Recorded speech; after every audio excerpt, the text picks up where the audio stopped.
कलयुग में कोई भगवान का दिन में एक बार भी नाम पुकार ले, नाम पुकारने वाला अधोगति को प्राप्त नहीं होता, उसे भगवान अपना लेता है, उसका उद्धार हो जाता है।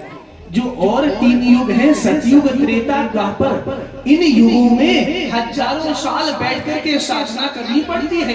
घर छोड़ना पड़ता साहब, परिवार छोड़ना पड़ता, भोग वासनाएं छोड़ना पड़ता, नियम लेना पड़ता, भूखे रहना पड़ता, व्रत रखना पड़ता, माला लेकर के हजारों घंटों सब बैठना पड़ता। 2-4-6 घंटे तो साहब आसन से नहीं सब उठते, महात्मा लोग आसन नहीं छोड़ते। हाँ जी, कलयुग में इन सब की आवश्यकता नहीं है। कलयुग में केवल प्रेम से कोई गोविंद को एक बार बुला ले, उसका उद्धार हो जाता है। ये केवल कलयुग की मान्यता है, ये पावर केवल कलयुग में है, और युगों में भगवान बहुत मुश्किल से मिलते हैं। हाँ, कलयुग में केवल एक बार गोविंद गोविंद गोविंद इतना कह दो सब मिल जाएंगे, प्रेम से बुला लो मिल जाएंगे। कलयुग की मान्यता है। राजन परीक्षित जी मेरे अंदर गुण है, एक स्थान तो मुझे सुंदर सा दे दो। राजा परीक्षित आज कलयुग के बार-बार कहने पर एक सुंदर स्थान देते, जा भाई तुझे मैंने सोने में स्थान दिया। किसने? सोने में। वो सोना नहीं, धातु वाला सोना, जो आप लोग गले में सुंदर सुंदर हार पहनते हो ना, सोना चांदी वो सब कीमती वाले बोलो जय श्री राम।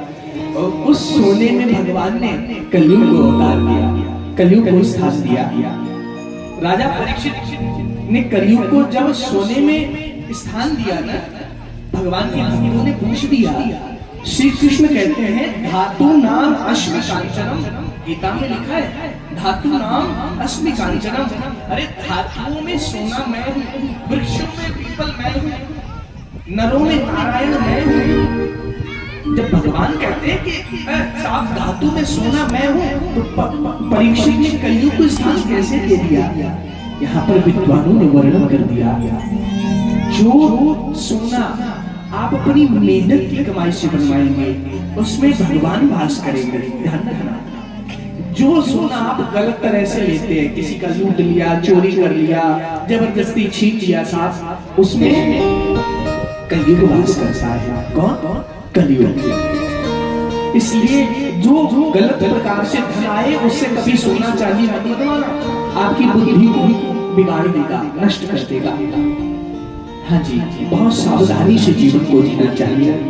राजा परीक्षित आज कलयुग को 5 स्थान देकर के अपने महल को गए। आज इनके राज्य में कलयुग आ गया। कलयुग के प्रभाव से राजा परीक्षित की बुद्धि कुंठित हो गई। कलयुग इन खोपड़ी पर, इनके सर पर बैठ गया।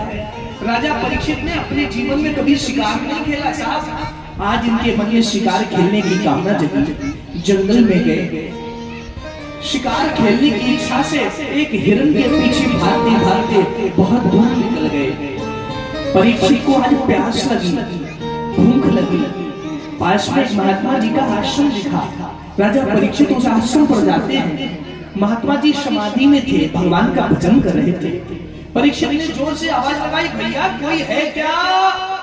मुझे जल पीना है, मुझे भूख लगी है, कोई मुझे जल और भोजन दे सकता है क्या? साहब उस आश्रम पर केवल महात्मा जी थे, वो भी भजन कर रहे थे, उन्हें सुनाई नहीं दिया, भगवान के ध्यान में थे।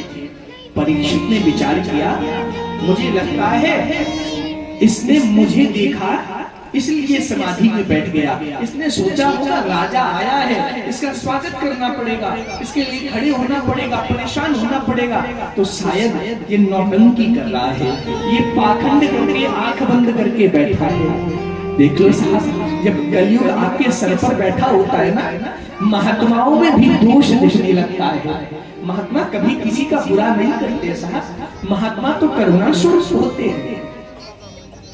परीक्षित ऐसा मन में विचार करके जाने लगे वापस। तभी क्या देखा, उस आश्रम के बाहर एक मरा हुआ सांप पड़ा है।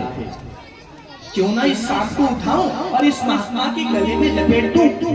अभी देखता हूँ ये सांप ये भी समाधि में है, झूठी समाधि लगा करके बैठा है। परीक्षित अपने तुनीर से बाण निकालते हैं।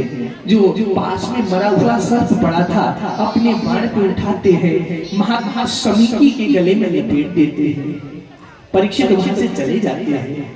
समीकी के कुछ शिष्य आए, उन्होंने देखा गुरु जी के गले में सांप लपटा है।